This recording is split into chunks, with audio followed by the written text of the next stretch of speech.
Imagine this. It's a quiet Florida highway. The year is 1989. The air is thick and humid, the kind of heat that makes the asphalt shimmer like a mirage. A woman is standing on the side of the road, thumb out, eyes sharp, watching every car that slows down. She's been doing this for years. This is how she survives. This is how she eats. This is how she pays for the one small room she calls home. To most people driving past, she's invisible. Just another drifter on the margins of American life. Nobody worth stopping for, nobody worth remembering. But here's the thing, 7 men stopped, and none of them made it home. Welcome to Aileen Wuornos' True Crime Stories, where we shed light on stories hidden in the shadows. And before we go any further, if you're new here, make sure you follow, like, share, and subscribe. It genuinely helps this channel reach more people, and there is a lot more where this comes from. Her name was Aileen Wuornos, and depending on who you ask, a prosecutor, a survivor's advocate, a criminologist, or Aileen herself, she was either a cold-blooded serial killer or a broken woman who had been failed so completely, so thoroughly, by every single system that was supposed to protect her that violence became the only language she had left. The truth? As we're going to discover together over the course of this story, the truth is far more complicated than either of those answers.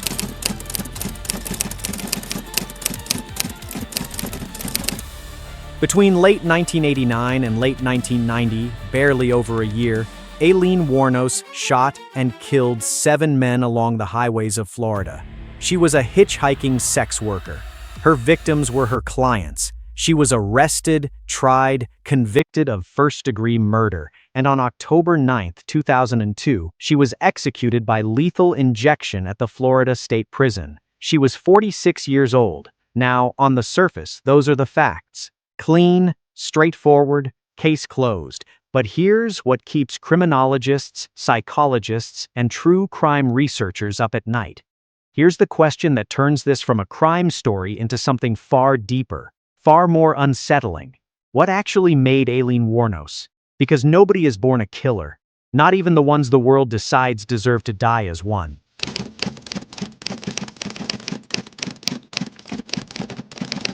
Aileen's own explanation was consistent, and she never wavered from it. She said she killed in self-defense. She said those 7 men raped her, beat her, and tried to kill her first. She said she fought back, the only way she knew how.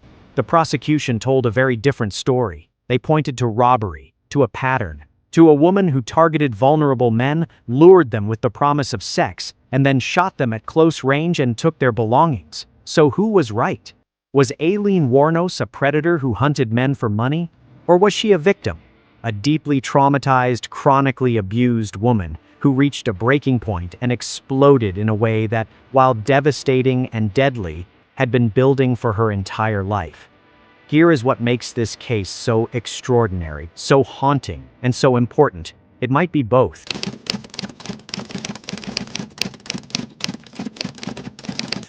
What you're about to hear is not a simple true crime story. This is a retrospective psychological profile, a deep, evidence-based reconstruction of one woman's mind. It draws from court records, police investigations, Aileen's own confessions, recorded interviews, and years of criminological analysis. Now, I want to be transparent with you right from the start. No single comprehensive psychiatric evaluation of Aileen Wuornos was ever completed during her lifetime. The system that was supposed to examine her, understand her, and perhaps even help her largely looked away. And that, in itself, tells you something. But what does exist is a documented trail. A pattern so clear, so consistent, so tragically predictable that once you see it, you cannot unsee it. It looks like this: generational trauma, passed down like a poisoned inheritance through her family long before Aileen was even born.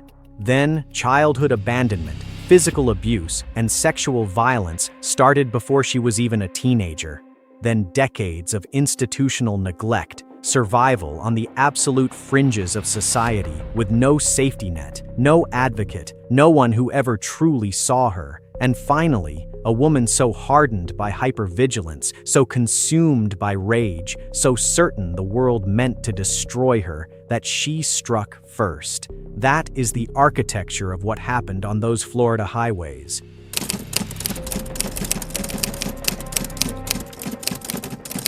Now you might be thinking, why does this matter?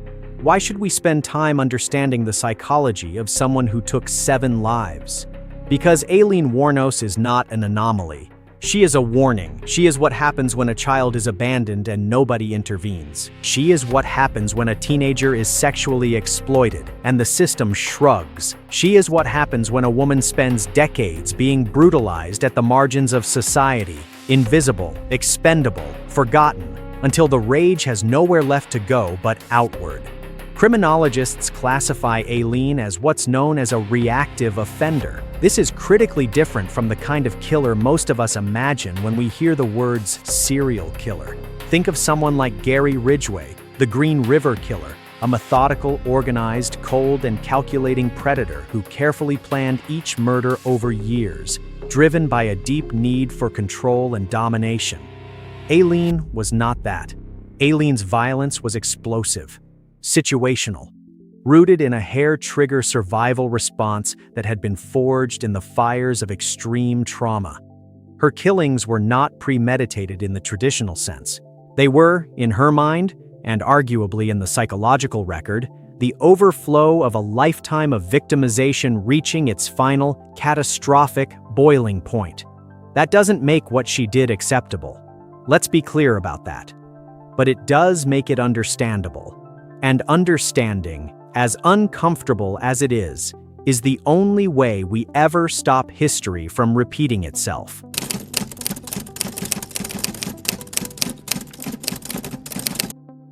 Over the course of this story, we are going to go deep.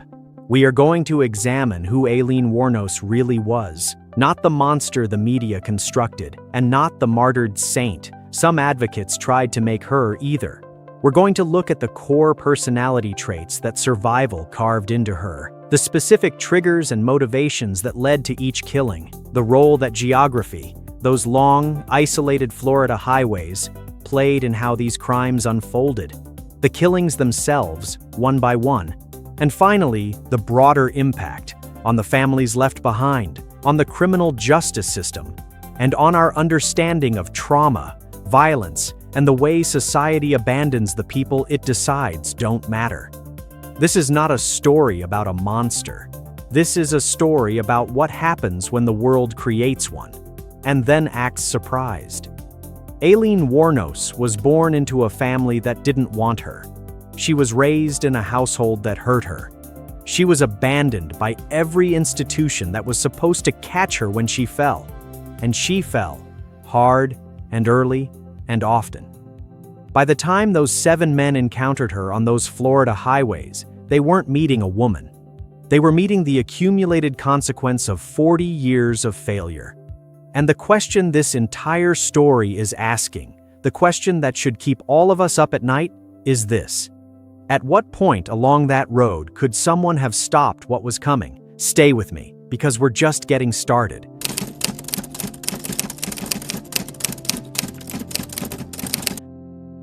Before we talk about what Aileen Wuornos did, we need to talk about what was done to her. Because here's a question most people never stop to ask when they see a mugshot, when they read the headlines, when they watch the courtroom footage of a woman who looks hollowed out, hardened, like something vital was scraped away from the inside a long time ago. What does a person have to live through to end up like that? We talk a lot about killers. We analyze their methods, their victims, and their body counts. We give them nicknames, documentary series, and true crime podcasts. But we rarely slow down long enough to ask the more uncomfortable question: what made them? In Aileen Wuornos' case, the answer to that question is not a mystery. It is not hidden. It is not buried in classified files somewhere. It is documented, recorded, and in many ways, painfully obvious. She was not born a killer. She was built into one. Piece by piece, year by year, betrayal by betrayal. And this chapter is where we start to understand exactly how that happened.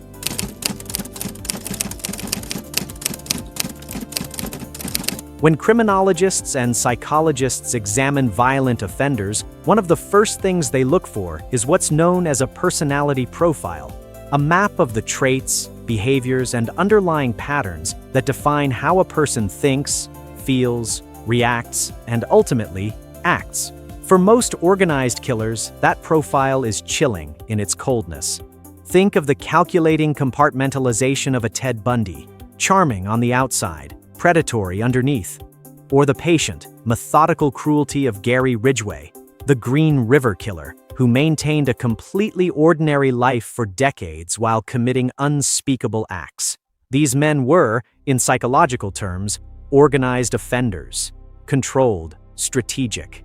Their violence was planned, deliberate, driven by deep, dark internal needs they spent years concealing. Aileen Wuornos was something categorically different. Her personality profile was not the product of hidden darkness lurking beneath a normal surface. Aileen had no normal surface. Her trauma was visible. Her rage was right there, simmering, crackling, just beneath a hardened exterior she'd spent her entire life constructing as armor. To understand her is to understand what happens to a human being when every single safety net fails them. Every single one.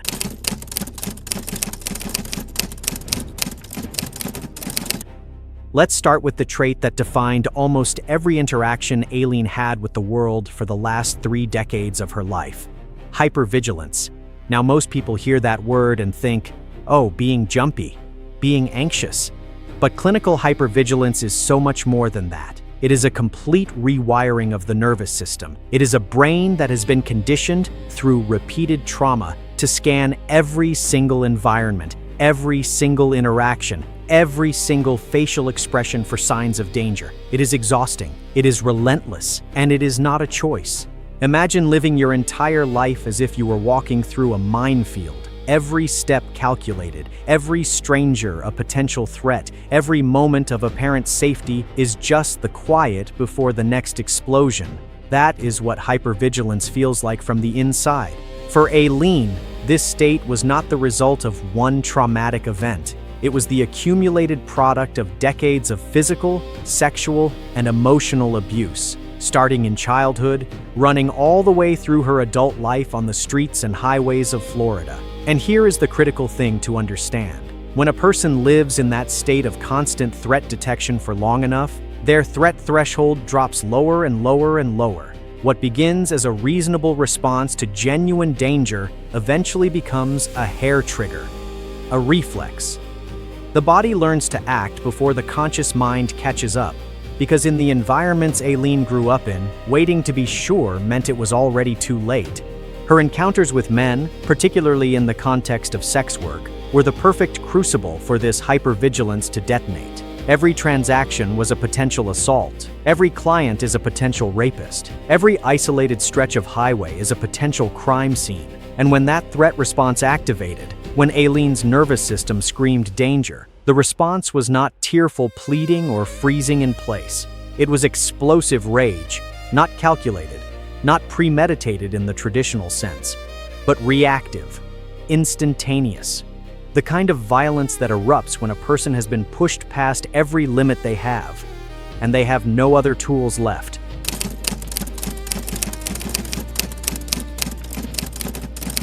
Now let's talk about the person Aileen constructed to survive.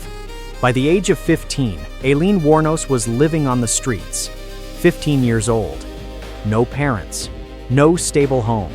No adult in the world had demonstrated consistently that they were safe or trustworthy. Think about that for a moment. Think about yourself at 15. Or think about a 15-year-old you know. The fragility of that age, the dependence, the need for guidance, safety, and belonging. Aileen had none of it. What she had instead was necessity. The absolute, bone-deep necessity of figuring out how to stay alive on her own. And to do that, to survive on the streets as a teenage girl with no money, no protection, and no one looking out for her, she had to become someone who could not be easily broken. So she built a persona. Hard, distrustful, emotionally detached on the surface, aggressive when challenged. The kind of person other people step back from, give space to, Don't push, because something in her eyes told them not to. This is what psychologists call an adaptive survival identity. And here is the nuance that is so important to grasp. The traits we might look at from the outside and label as antisocial, the impulsivity, the emotional detachment, the aggression, were not pathological in their origin.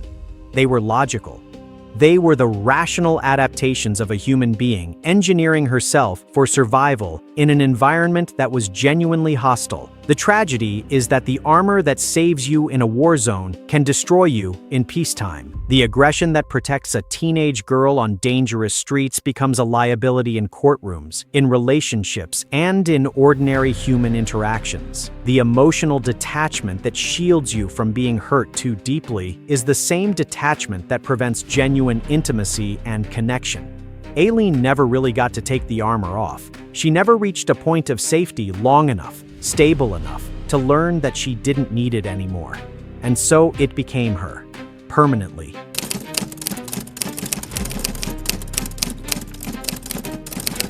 Here is something that often gets lost in true crime narratives. We tend to treat violent offenders as if they appeared from nowhere, as if they are isolated incidents, as if the damage started with them. It rarely does. Aileen Carol Wuornos was born in Rochester, Michigan in 1956, and her story, her real story, begins before she took her first breath. Her biological father, Leo Dale Pittman, was a convicted child molester. He was in prison when Aileen was born and never had contact with her. He eventually died by suicide while incarcerated. He was never a father to her in any meaningful sense. And yet his absence, his history, his shadow hung over her origins like a stain. Her biological mother, Diane Wuornos, was a teenager when Aileen was born. By the time Aileen was 4 years old, her mother had abandoned her and her brother, walking away and leaving them to be raised by their maternal grandparents, Lori and Britta Wuornos. 4 years old enough to know your mother is gone, old enough to feel the abandonment.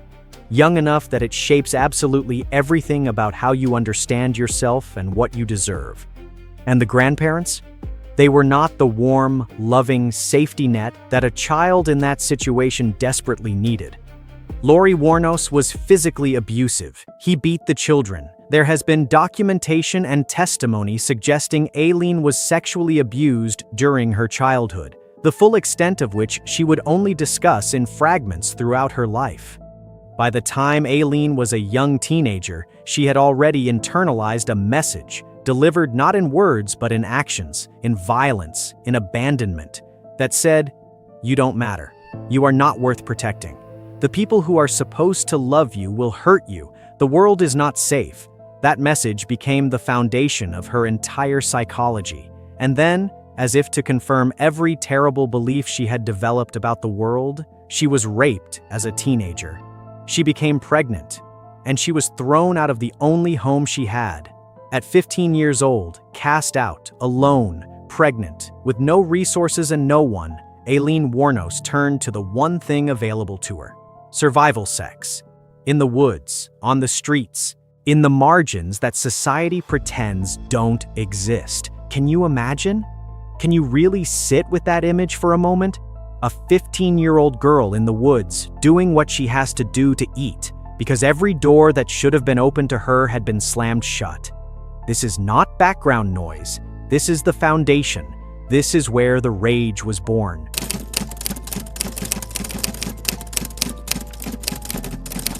Now here is a layer of Aileen's psychology that is both deeply human and deeply tragic. And it is one that often gets overlooked in favor of the more sensational details of the crimes themselves. In 1986, Aileen Wuornos met a woman named Tyria Moore at a bar in Daytona Beach, Florida. And for the first time in her life, possibly for the very first time, Aileen experienced something resembling love, a real consuming attachment to another person.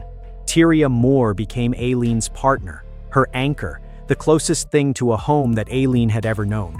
Now, psychologists who study attachment theory, the framework that explains how our earliest relationships shape all subsequent connections, would look at Aileen's bond with Tyria and immediately recognize a pattern called anxious attachment.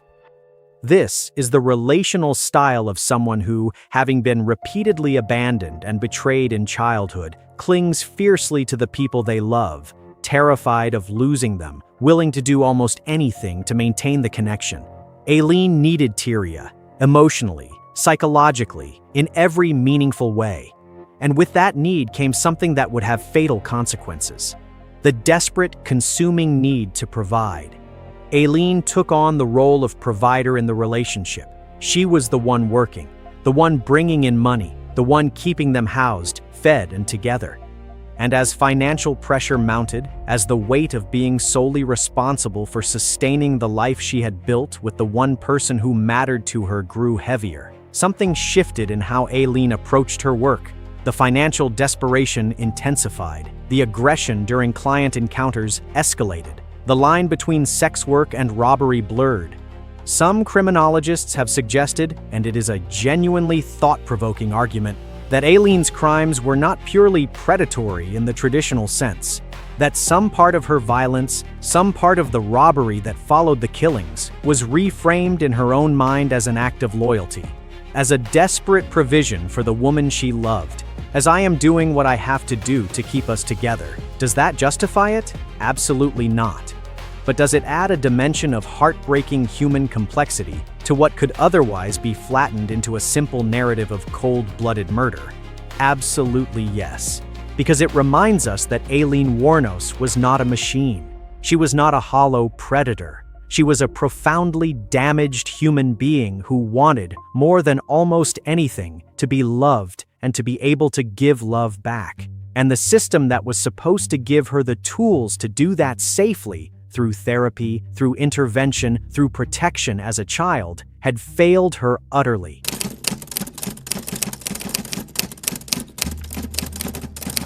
Mental health professionals who have examined Aileen's history and documented behaviors have debated a range of diagnoses: complex PTSD, borderline personality features, antisocial personality traits. And here is where the conversation gets really important. There is a significant difference, clinically, morally, and practically, between a person who exhibits antisocial behavior because of primary psychopathy, meaning they were essentially born without the neurological capacity for empathy or remorse, and a person whose antisocial behavior is secondary, meaning it developed as a learned response to chronic, extreme trauma. Most experts who have studied Aileen Wuornos' case closely fall into the camp that her behaviors were primarily adaptive responses to victimization rather than evidence of innate clinical psychopathy. In plain language, she was not born without conscience. She was not born without the ability to feel. She was not a predator in the biological sense. She was a person who had been hurt so deeply, so repeatedly, so comprehensively, that she had learned to anticipate pain, to distrust connection, to strike before being struck. A person whose nervous system had been so thoroughly conditioned by threat that perceived danger and actual danger had, over time, become indistinguishable. That distinction matters enormously, not because it erases responsibility, but because it tells us something crucial about prevention, about intervention, about the points along the road where a different outcome was possible.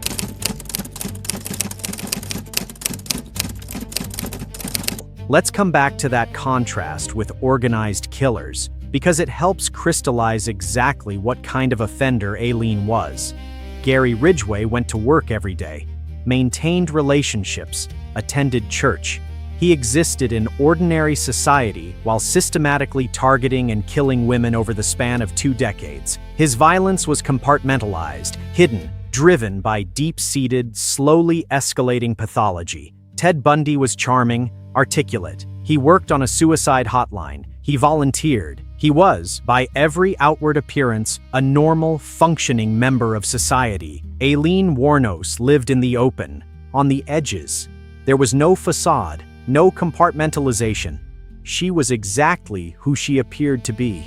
A woman hanging on by the thinnest of threads, her rage simmering just barely below the surface. surviving day to day in conditions that most of us cannot imagine. Her violence was not slow burning, it was not methodical, it was not the product of years of patient planning. It was the overflow of a lifetime of pain that had never, not once, been properly addressed. A dam that had been filling since she was 4 years old, when her mother walked away and never came back, finally cracked under the weight of everything that had been poured into it. So what do we have at the end of chapter 1? We have a woman whose personality, every hard edge, every explosive reaction, every wall and weapon she carried into the world, was not random, was not inexplicable, was not the product of evil for its own sake. We have a woman whose psychology was shaped layer by abandonment, by abuse, by exploitation, by decades of living in environments where trust was a luxury she could not afford, and vulnerability was a death sentence. We have a woman who, by the time those Florida highways became the backdrop of her crimes, had been in survival mode for over 30 years, with no intervention, no treatment, no moment of genuine safety long enough to begin to heal. And we have a deeply unsettling question hanging in the air. At what point does chronic victimhood tip into lethal agency? At what point does a person stop absorbing the world's violence and start returning it? For Aileen Wuornos, that tipping point had a specific location, a specific timeline, and specific victims. In Chapter 2, we are going to follow her there. We are going to look at exactly what triggered the killings, how they unfolded, and what was happening inside the mind of a woman who had decided, consciously or not, that she would never, ever be made to feel powerless again. The road is waiting, and it's darker than you think.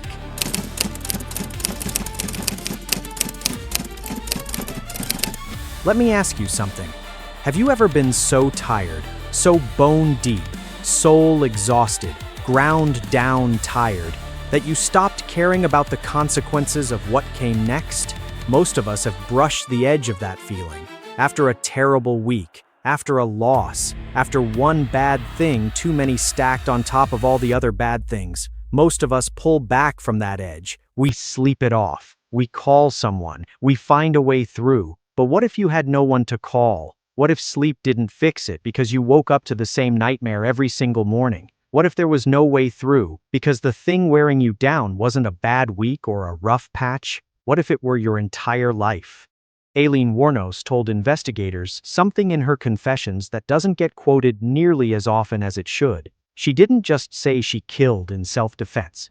At certain points, in certain rooms, on certain days, she said she killed because she was tired. Tired of being used, tired of being exploited, tired of a world that had been taken from her since she was 4 years old and had never once given anything meaningful back. "I'm so sick of it all," she said. "I just got too hostile. Too hostile." After a lifetime of what she'd endured. Today, we follow the road, the literal highway of Central Florida, where 7 men lost their lives, and the figurative road, the 30-year journey through abandonment, violence, and desperation that led Aileen Wuornos to that asphalt with a loaded gun and nothing left to lose.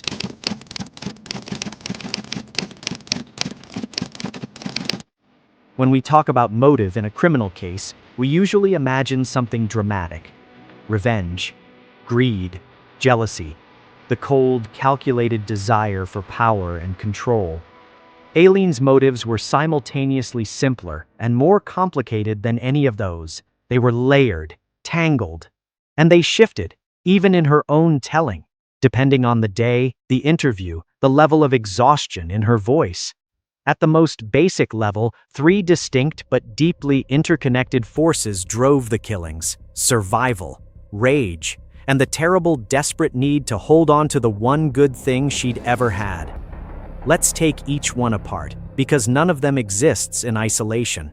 They fed each other, they amplified each other, and together they created a combustion point that, once it ignited, burned through 7 lives in under 12 months.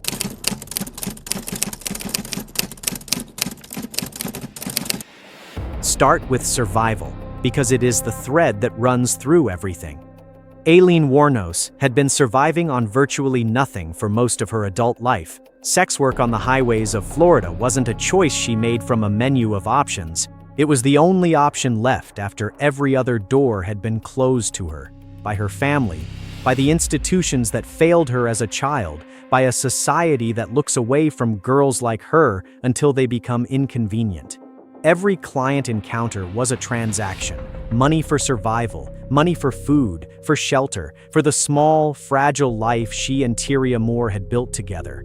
And when those encounters turned violent, when a client refused to pay or escalated to assault, or both, the robbery that followed wasn't purely predatory calculation, it was, in Aileen's mind, compensation. Taking back what she was owed. Taking back something from a world that had taken everything from her. Now, I want to be careful here because this is a point that gets muddied easily. The prosecution in Aileen's trials made the robbery element central to their argument. They said she targeted men for their money and belongings. They pointed to the consistency of it. Across 7 victims, she took vehicles, cash, and personal items every time. And that consistency, they argued, proved criminal intent over and above any claim of self-defense. The counter-argument, from those who examined her psychology, is that the robbery and the killing were not always premeditated together. In the chaos of a violent encounter that Aileen experienced as a threat to her life, the taking of belongings afterward was a survival reflex. I'm alive, he's not. I have to eat tomorrow. Does the truth lie somewhere between those two positions? Almost certainly. But here's what is undeniable.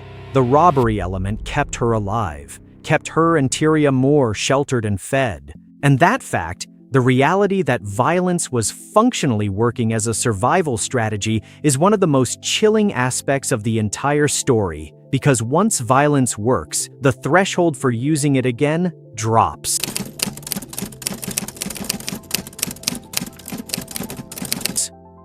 Now let's talk about the part of Aileen's account that is simultaneously the most important and the most contested. Self-defense. Aileen maintained from her very first confession to her final days on death row that the majority of her killings were acts of self-defense, that her victims had raped her, beaten her, or threatened to kill her, and that she had fought back with lethal force. For her first victim, Richard Mallory, the subsequent investigation actually lent significant weight to this claim. After Aileen's conviction, it emerged that Mallory had a documented history of sexual violence. He had previously served time in another state for a violent sexual offense. This was information the jury at Aileen's trial never heard. Let that sink in. The jury that convicted her of premeditated murder in the case of her first victim did not know that the man she killed had a documented history of violent sexual assault against women. Does that prove Aileen killed in self-defense? No, not definitively, but it tears a significant hole in the prosecution's narrative of pure, calculated predation, particularly in the case that set the pattern for everything that followed. For the subsequent killings, the picture becomes murkier. Aileen herself gave inconsistent accounts at different times, sometimes claiming self-defense, sometimes stating she killed preemptively because she expected violence based on how an encounter was developing. In her later, most raw interviews, after years on death row, after the relationship with Tyria had collapsed, after hope had essentially left her body, she admitted to killings that were less clearly defensive. Those were driven by rage, by exhaustion, by the accumulated weight of every assault she had ever endured, crashing down in one explosive, irreversible moment. Was she telling the full truth in those later admissions? Or was she, as some advocates argued, a woman in psychological collapse, guilt-ridden, self-destructive, deliberately destroying her own appeals, saying what she believed the world wanted to hear from a woman they'd already decided was a monster? That question does not have a clean answer, and anyone who tells you it does is oversimplifying one of the most psychologically complex cases in American criminal history.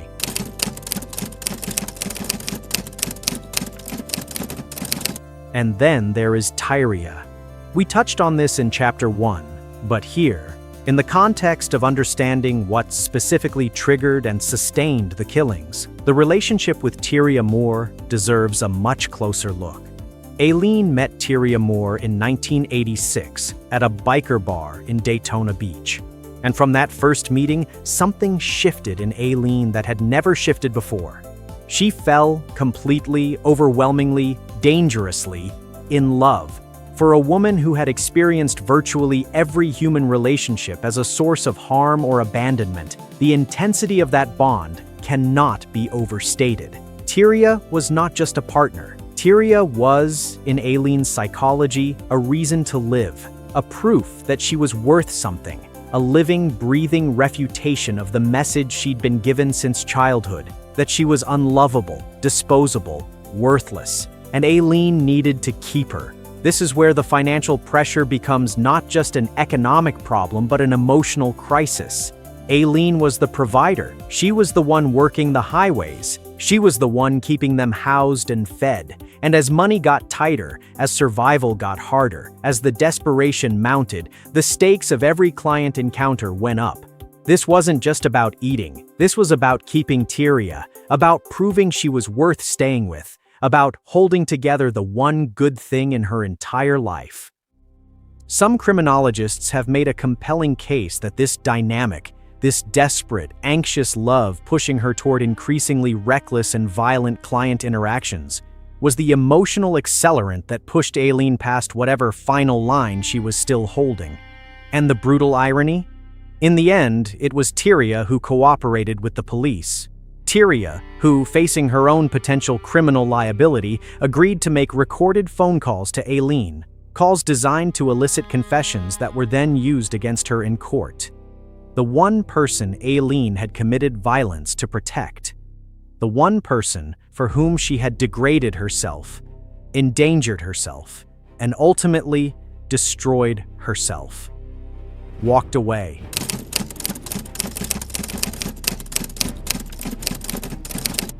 Now let's lay this out chronologically, because the timeline of Aileen's life is not just context, it is evidence. It is the documented accumulation of damage that answers the question of how we get from a baby born in Rochester, Michigan in 1956 to a woman with a gun on a Florida highway in 1989. Aileen is born. Her father, already a convicted child molester, is in prison. He will never be a father to her in any real sense. He will eventually die by suicide behind bars. Her mother is a teenager, wholly unprepared for parenthood. The foundation is broken before it's even laid. Aileen is 4 years old. Her mother abandons her and her brother, walks away, gone.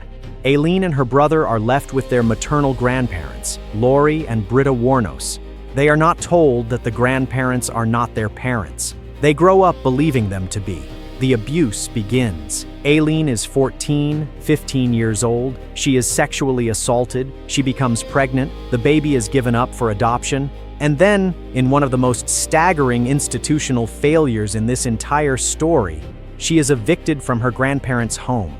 The victim of sexual assault, pregnant, a teenager, and thrown out onto the street. She begins survival sex in the woods near her home for food. The 1970s and 1980s blur into a continuous state of marginalization. Florida highways, sex work, accumulating arrests for minor crimes, a brief, disastrous marriage, growing isolation, deepening distrust. The armor is getting thicker. The rage is getting quieter. The way deep water gets quiet before it pulls you under. Tyria Moore, a shift, something like love, something like hope. But with it, new pressure, new weight. And then, November 30th, 1989, Richard Mallory.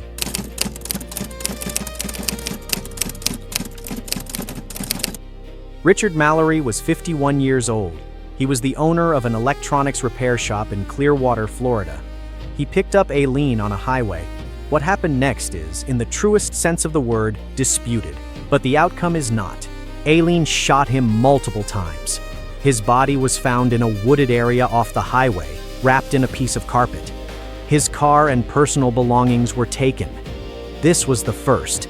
And like the first crack in a dam, once it happened, the structure that had been holding everything back gave way. And the rest came faster and faster, because here is what the research on trauma-driven violence tells us. The first act of lethal violence, when it works, when it results in survival or perceived safety, does not produce guilt in the way we might assume for someone operating from a trauma response rather than a calculated predatory mindset. It produces relief. A nervous system that has been in crisis mode for 30 years suddenly experiences, however briefly, however darkly, the sensation of being in control, of not being the one who gets hurt, of winning for once in a world that has always made her lose. That relief is not a celebration of violence. It is the reaction of a psyche in crisis, finding for the first time a mechanism that feels like safety, and mechanisms that feel like safety get repeated.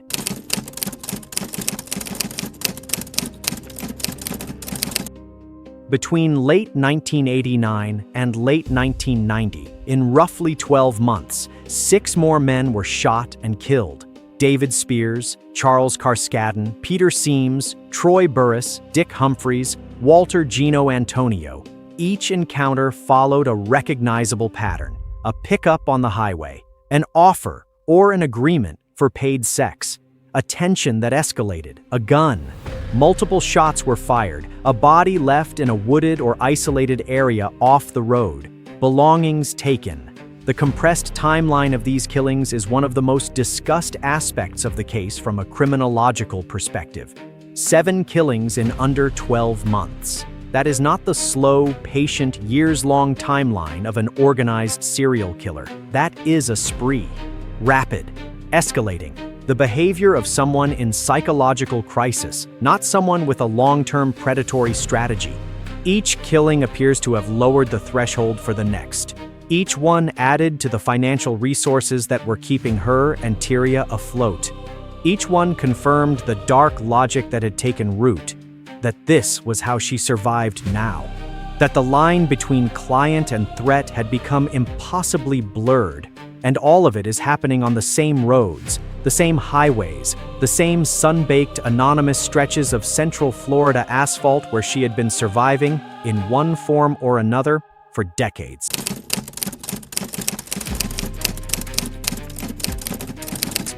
This is a detail that deserves real attention because the where of these crimes is not incidental. It is integral.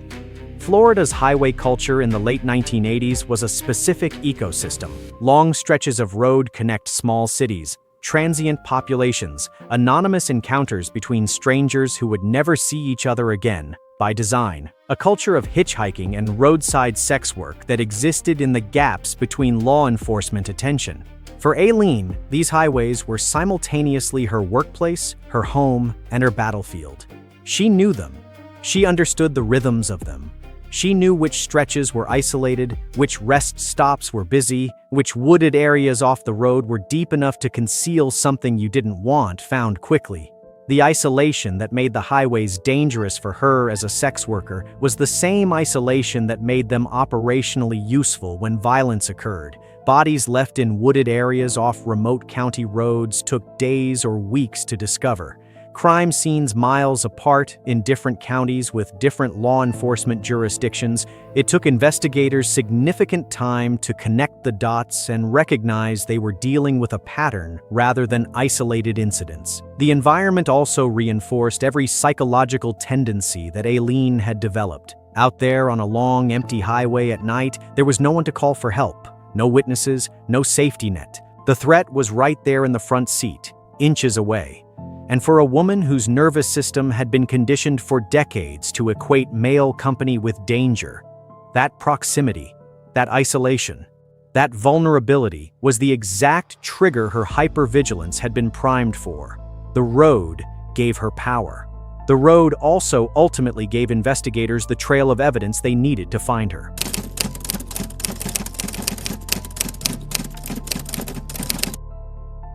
By late 1990, investigators had begun to connect the murders.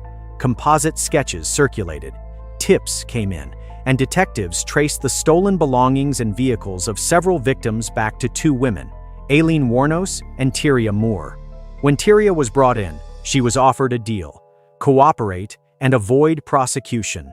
She agreed. Over several days, Tyria made recorded phone calls to Aileen, who was by this point living in a biker bar, sleeping rough, still hitchhiking the same highways. The calls were carefully designed. Tyria told Aileen that she was scared, that she needed Aileen to come forward, that she couldn't take the pressure. She leaned on every psychological lever she knew would work because she knew Aileen better than anyone. And Aileen, who had killed to protect this woman, who had endured everything to keep her, could not bear the thought of Tyria suffering. She confessed, primarily to protect Tyria from being charged as an accessory. The woman she had given everything for was the instrument of her arrest. Let that land for a moment. Think about what that must have done to a psychology already wrecked by decades of abandonment and betrayal. Think about what it means to finally, genuinely love someone, to commit acts of violence in part to provide for them, and then to be brought down by that same love, manipulated by the one person you trusted absolutely. It is one of the most devastating ironies in the entire story. By January 1991, Aileen Wuornos was in custody. The confessions were recorded. The evidence was assembled. The trials were coming. And with the trials came something else. Something that would add yet another layer of exploitation to a life that had been defined by it. The media, the movie deals, the documentary crews, the true crime machinery that descends on cases like this and grinds them into product, into entertainment, while the families of victims grieve and the woman at the center of it all sits on death row, watching her life become a spectacle. In Chapter 3, we are going to look at the aftermath, the trials, the death row years, the final interviews, the execution, and the broader question of what Aileen Wuornos' case actually teaches us about trauma, about violence, about the systems that fail children before they ever have a chance to become anything other than what the world makes them. Because the road that started with a 4-year-old girl watching her mother walk away ended on a table in a Florida prison with a needle in her arm. And somewhere between those two moments is a story about all of us, about what we allow, about who we see and who we decide not to. Chapter 3 is where we face that.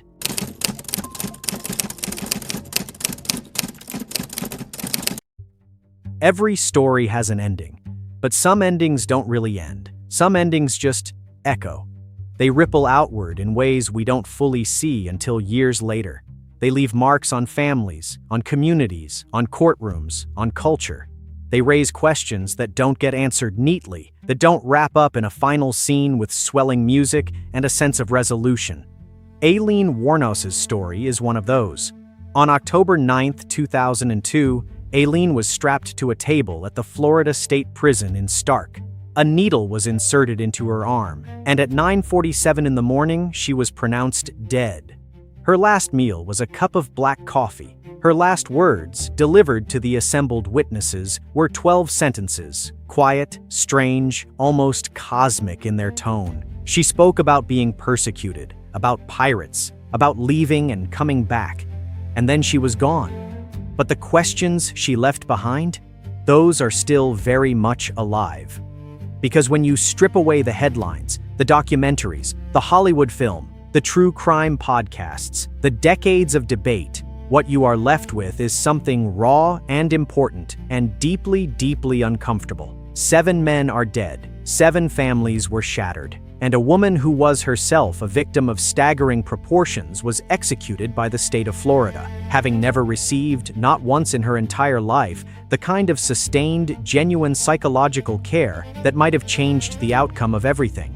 This chapter is about what all of that means, for the people left behind, for the systems implicated, for the culture that consumed her story as entertainment, and for all of us, because the lessons here are not abstract, they are urgent, and we are still failing to learn them.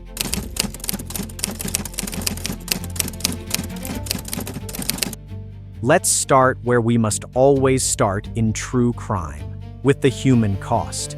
7 men, 7 families, 7 sets of people who woke up one morning with a husband, a father, a son, a brother, and went to bed that night, and every night after, without him. Richard Mallory, David Spears, Charles Carskadden, Peter Seams, Troy Burris, Dick Humphreys, Walter Gino Antonio. These were not abstractions. They were not props in Aileen's story. They were people with lives, with histories, with people who loved them and needed them and still carry the weight of their absence. And for many of those families, Aileen's self-defense narrative was not just legally unconvincing, it was a second wound, a re-violation. To hear the woman who killed your father or husband or son claim that he was the aggressor, that he was the threat, that he was the rapist who made her do it, without the ability to defend him, without the ability to tell his side of the story, because he was no longer alive to tell it, that is its own particular kind of torture. Most of the victims' families rejected the self-defense narrative entirely. They were not wrong to do so. The psychological and criminological complexity of Aileen's case does not negate the reality of the suffering caused.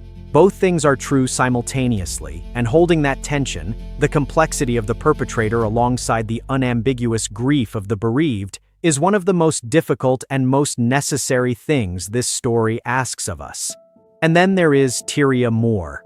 After cooperating with the police, after the recorded calls that led to Aileen's confession, Tyria disappeared back into private life. She has largely avoided the media spotlight that consumed everything else connected to this case. But her role in the story, as the person Aileen loved most, as the cooperating witness whose testimony contributed to the death sentences, as the woman who may have genuinely cared for Aileen while also being unwilling to go down with her, is complicated in ways that have never been fully resolved. What must it be like to carry that? To know that a woman committed violence partly out of desperate love for you, and that you were the instrument of her execution? We don't know. Tyria has never meaningfully answered that question publicly, and perhaps that silence is its own answer.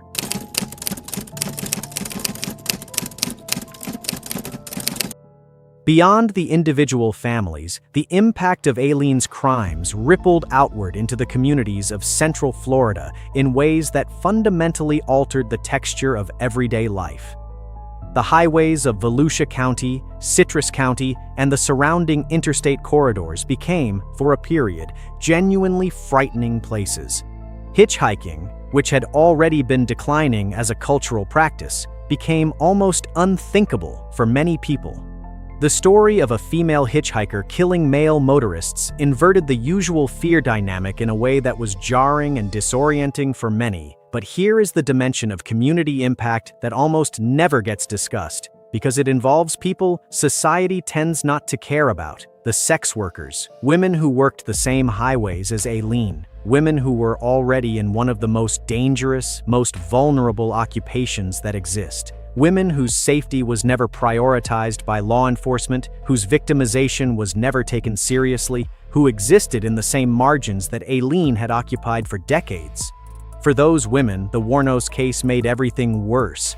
It intensified police attention on highway sex work.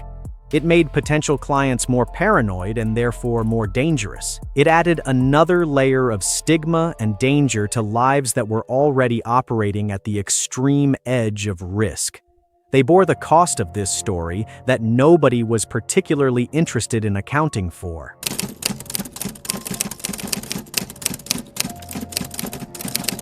Now let's talk about the institutions.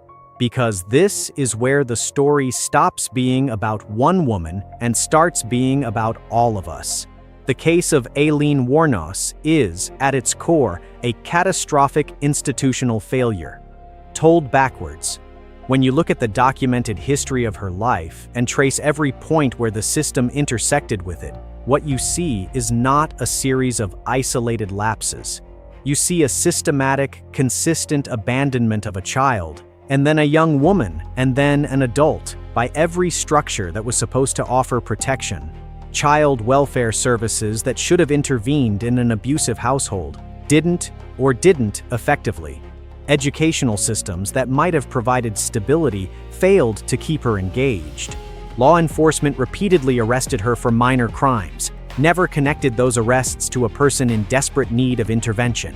Mental health services that might have treated the PTSD, the rage, the attachment wounds were never meaningfully accessible to a homeless sex worker living on Florida highways. And then, most damningly, a criminal justice system that, when it finally did engage with her, focused exclusively on punishment and not at all on understanding. No single comprehensive psychiatric evaluation was ever completed on Aileen Wuornos during her trials. The woman who would be sentenced to death, a woman whose entire documented history screamed complex trauma, psychological crisis, and desperate unmet need, was never properly, thoroughly assessed by a mental health professional working in her genuine interest. Think about that.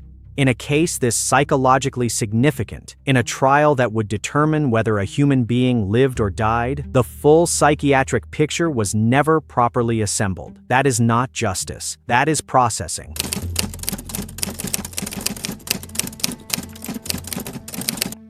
The legal questions raised by this case remain unresolved in important ways, and they matter far beyond Aileen specifically. Self-defense law, as it exists in most American jurisdictions, is built around a specific, discrete event, an immediate threat, a proportionate response, a clear, definable moment of danger. What do you do with a woman whose entire life was an ongoing threat, whose every client encounter existed within a history of repeated rape and violence, whose nervous system, after decades of assault, could no longer reliably distinguish between a threatening situation and a non-threatening one, not because she was lying, but because her trauma had genuinely altered her perception? Traditional self-defense frameworks don't have clean answers for that. They weren't designed with Aileen Wuornos in mind. They weren't designed with the reality of prolonged, extreme trauma in mind at all. Legal scholars and advocates have argued that cases like Aileen's expose a fundamental gap in how self-defense is understood and applied, particularly for women with documented histories of severe abuse, and particularly in situations where the violence occurs not in a single moment of clear attack, but in a context of chronic danger and hypervigilant reactivity. This is not an argument that people should be able to kill without consequence because of their trauma histories. It is an argument that the law must be sophisticated enough to account for the full human reality of the situations it is adjudicating, and that in Aileen's case, it demonstrably was not.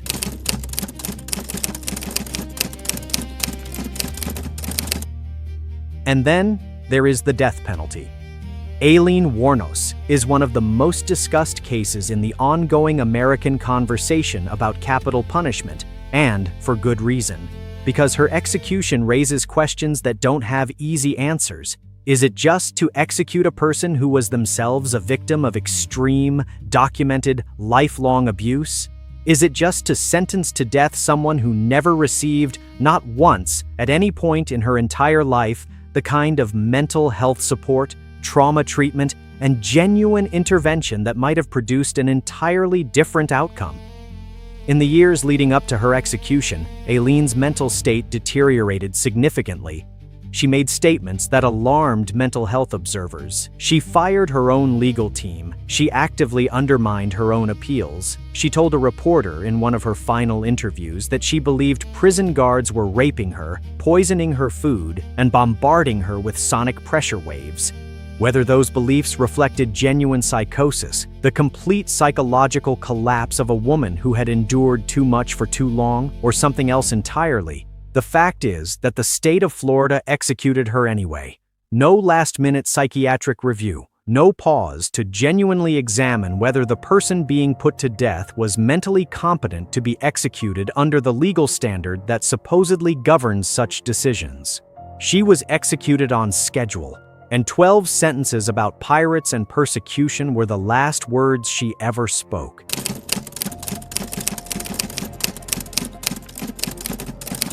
Here is a dimension of this story that should make all of us deeply uncomfortable, because it implicates not just institutions, but culture. Not just the system, but us. Before Aileen Wuornos had even been convicted, before the trials were finished, before the verdicts were in, movie deals were being made. Documentary filmmakers and Hollywood producers were circling the case like vultures. Deals were struck, rights were purchased. The story of a traumatized woman facing the death penalty became, almost immediately, a commercial property. Controversies emerged about whether these deals, some of which involved law enforcement figures connected to the investigation, had improperly influenced how the case was handled, whether the desire to protect the commercial value of the story had shaped decisions about evidence and procedure. And then, in 2003, just a year after Aileen's execution, the film Monster was released. Charlize Theron played Aileen in a performance that won her the Academy Award for Best Actress. The film was acclaimed, critically praised, a box office success, and the woman it was about, the woman whose trauma, whose violence, whose devastated life provided the raw material for that Oscar-winning performance, was dead, in a grave, having been executed by the state. Now, does the film do important work? Does it humanize Aileen in a way that the media coverage largely failed to? Yes. In many respects, it does. Charlize Theron's portrayal brought a complexity and empathy to Aileen's story that the true crime machine rarely manages. But the broader pattern, the instinct to consume the suffering of marginalized people as entertainment, to turn their trauma into product, to profit from their stories while they are still dying inside them, is something worth sitting with, something worth being honest about. Because we are all, in some way, participants in that economy. Every click, every stream, every true crime podcast is downloaded on a Wednesday commute. We are the audience, and the audience creates the demand. That is not an accusation, it is an observation. A call to consume these stories with genuine intention, not just for the thrill, but for the reckoning they demand.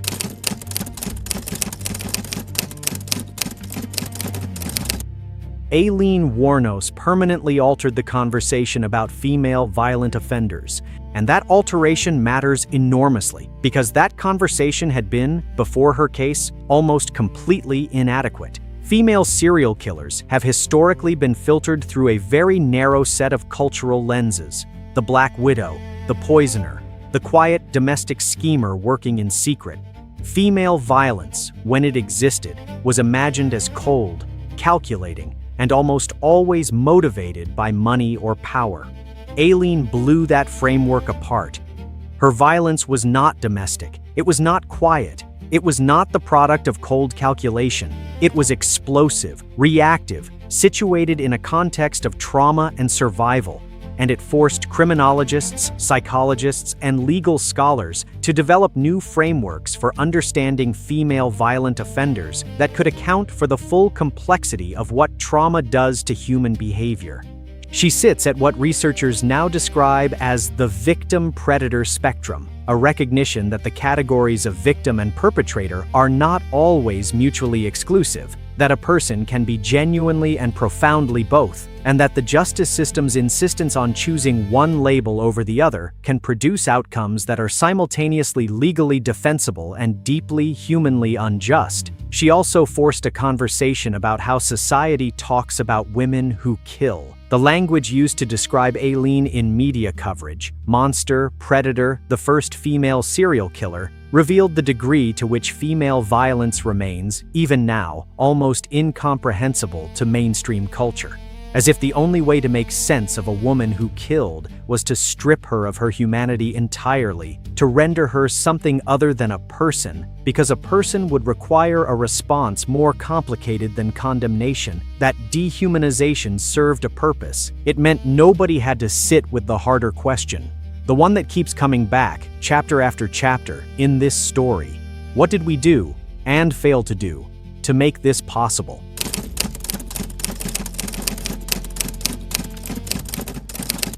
Let's be direct now. Let's take everything this story has shown us and turn it into something actionable. Because a story this devastating, told only for the drama of it, is just another iteration of the exploitation cycle. The only way it means something is if it changes something. The first finding, and perhaps the most important, is this: lifelong, unmitigated systemic trauma can produce reactive, explosive violence when survival instincts accumulate beyond a person's capacity to contain them. Aileen's violence was not inevitable. It was the product of specific failures at specific moments across specific years, and that means it was, at multiple points, preventable. Prevention requires intervention, Early, sustained, genuine intervention in the lives of children in abusive homes. Not a single welfare check, not a brief foster placement.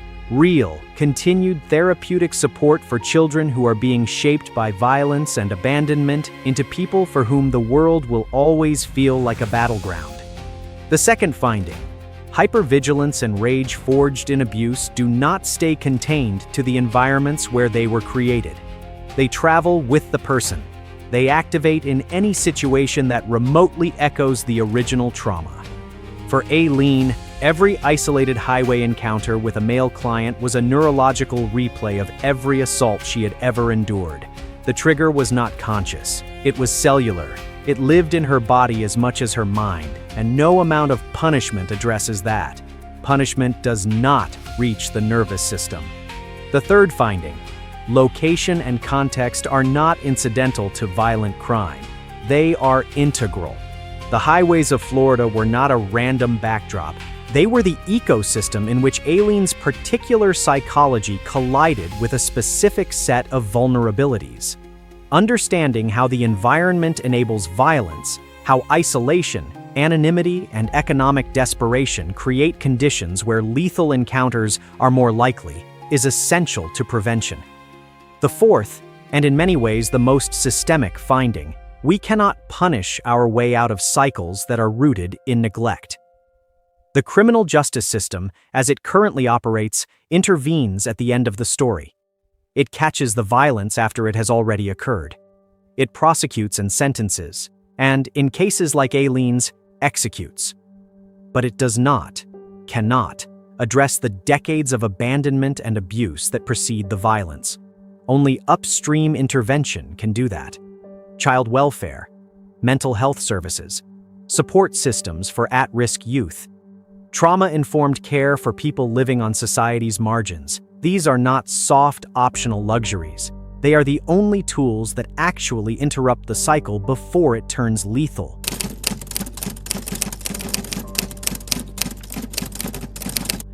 We have come a long way together in this story, from a cold open on a Florida highway to the execution chamber of a state prison. From a 4-year-old girl watching her mother walk away to a 46-year-old woman taking her last breath. And now we are here, at the end, where the story requires us to do something harder than just listening. It requires us to reckon. Aileen Wuornos killed 7 people, 7 real human beings with families and futures and names that deserve to be spoken with respect. The harm she caused was irreversible. The grief she left behind was real. None of the psychological complexity we have explored, none of the systemic failures we have documented, none of the trauma we have traced erases that, and it should not. But a child was born into chaos and nobody intervened. A young girl was beaten and nobody stepped in. A teenager was raped, became pregnant, and was thrown out of her home, and nobody caught her. A young woman survived for decades on the margins of society, in conditions of danger and desperation that most of us cannot begin to imagine. And nobody reached in. And we are surprised when she reached back. The story of Aileen Wuornos is the story of what society produces when it decides that some children don't matter, when it decides that some girls are expendable, when it decides that the people living in the margins, the homeless, the addicted, the sexually exploited, the mentally ill, the chronically traumatized, are not its problem until they become impossible to ignore. And then, when they become impossible to ignore, it calls them monsters. It puts them on trial. It executes them and makes films about them and debates whether they deserve to die. And it never, not once, turns the mirror on itself and asks the question that matters most. How did we let this happen? Not in the narrow sense, not how did we fail to stop the killings, in the deep sense. How did we build a world where a child like Aileen Wuornos had no chance from the very beginning? And what are we still doing, right now, today, to the children who are currently living her first chapters? Because they exist. They are there right now. In abusive homes that haven't been flagged, in underfunded schools that can't reach them, on streets and in systems that process them without seeing them, accumulating damage, hardening. waiting for the moment when the weight of everything becomes too much. Aileen Wuornos did not have to become what she became, and neither do they. That is the legacy. Not the film, not the mugshot, not the execution.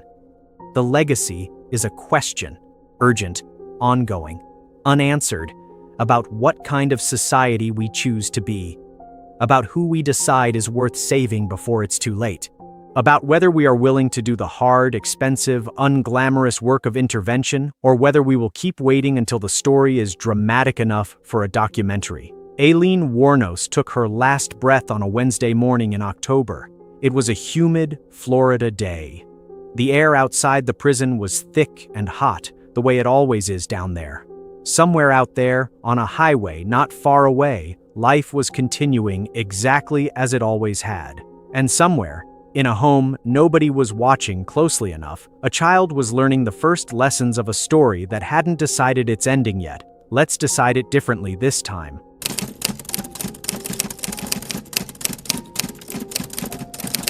Thank you for staying with this story from beginning to end, for sitting with the discomfort, for allowing the complexity, for not looking away. If this profile has done what it was intended to do, it has not left you with easy answers. It has left you with better questions. Questions about trauma and violence and justice and responsibility and the long, painful distance between the child someone was and the person the world decided they became. Aileen Carol Wuornos, 1956 to 2002. Neither a monster nor a saint. A human being, shaped by everything that was done to her and by everything that was never done for her. Remember all of it.